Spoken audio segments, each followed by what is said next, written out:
everyone, welcome back to my kitchen. Today we are going to be making pull-apart garlic bread. This garlic bread comes together in about 2 hours and it requires no kneading, and the result is very delicious. So come along with me and I'll show you how to make it. So the first thing I'm going to do is to proof my yeast. Here I've got 2 cups of warm milk. So that's I'm going to be adding my yeast, and to activate the yeast I'm going to be adding 1 tablespoon of sugar. Now mix everything together and leave it to proof for about 5 minutes. Our yeast is proofed, as you can see. Look at the bubbles right here. It's a sign that our yeast is active. If this doesn't happen to your yeast, it's either the yeast is bad or the milk is too cold or too warm. Either way. So when this doesn't happen, just peel the yeast and start all over again so you can get the best result for your bread. So next I'm going to be measuring out my flour. So for the flour, you can either use all-purpose flour or bread flour. But for record's sake, I'm using all-purpose flour today.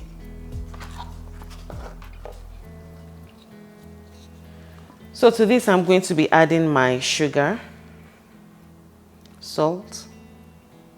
Next is the garlic powder, melted butter, my green onions, and eggs.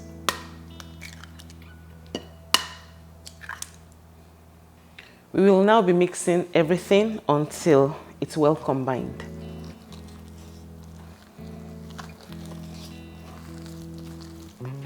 Alright, this is now well combined. All the liquid is gone. It has been absorbed inside the dry ingredients. So once the flour is all mixed in, you are going to be left with a very wet and sticky dough. Don't worry about that. Just cover it up and leave it to proof just like that. Don't be tempted to add more flour at all.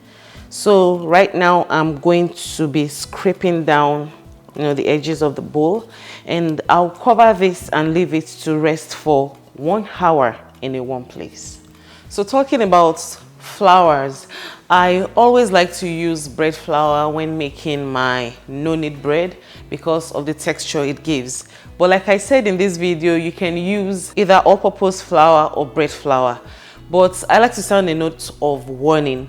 When you choose to use all-purpose flour, make sure the brand you use is really good, because the quality of flour differs from each brand.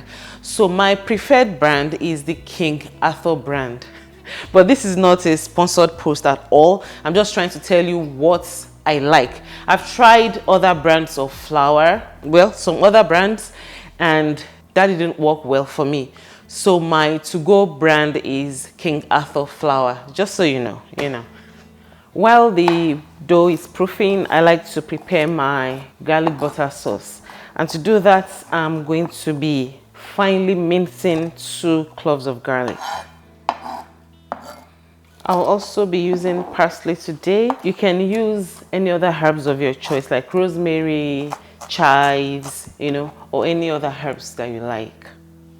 I have 4 tablespoons of melted butter here, and to that I'm going to be adding my minced parsley and my minced garlic. Now give that a good mix. You want everything to be well combined. Alright, I'll now be setting this aside so that we can see how our dough is doing. So here comes the dough. As you can see, it's beautifully risen. So now I'll just use my wooden spoon to remove all the trapped air.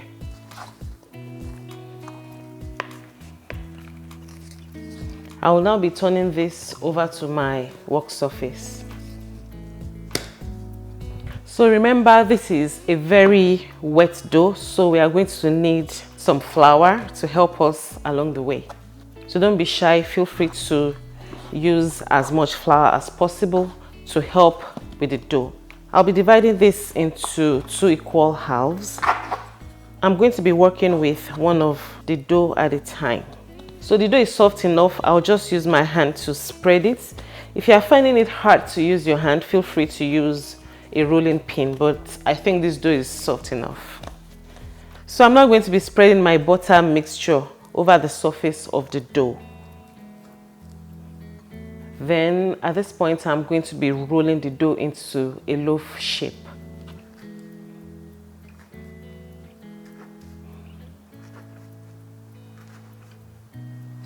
I'm going to repeat the same thing for the second dough.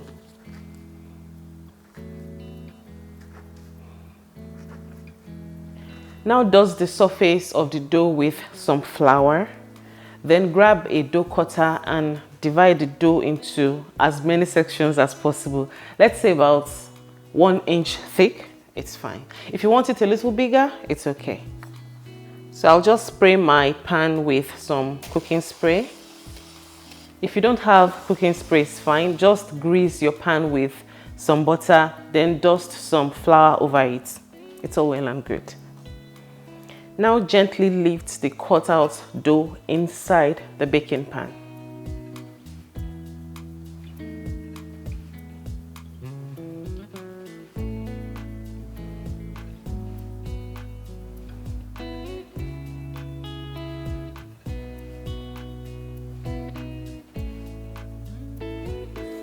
I will now be covering this with a kitchen towel, and I'm going to be leaving it to proof for another 30 minutes before putting it in the oven.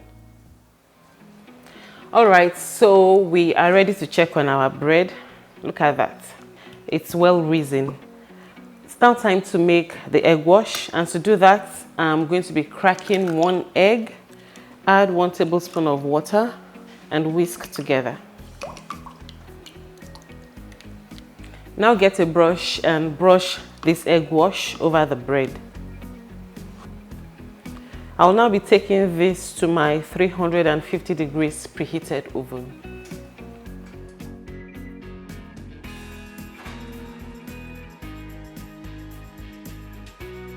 Here we go, our garlic bread is all done. I have a little bit left over from my garlic mixture. I will just use that to glaze the surface of my loaf. You really don't have to do this, but it does make the crust of the bread soft. So that is it, guys. This is how I make my super easy but delicious garlic bread in about 2 hours. So that is it again for today. Thank you very much for spending your time with me. If you like this recipe, don't forget to leave a thumbs up for me. And as usual, all the details to today's recipe can be found in the description box below. Until next time, I will talk to you shortly. Bye.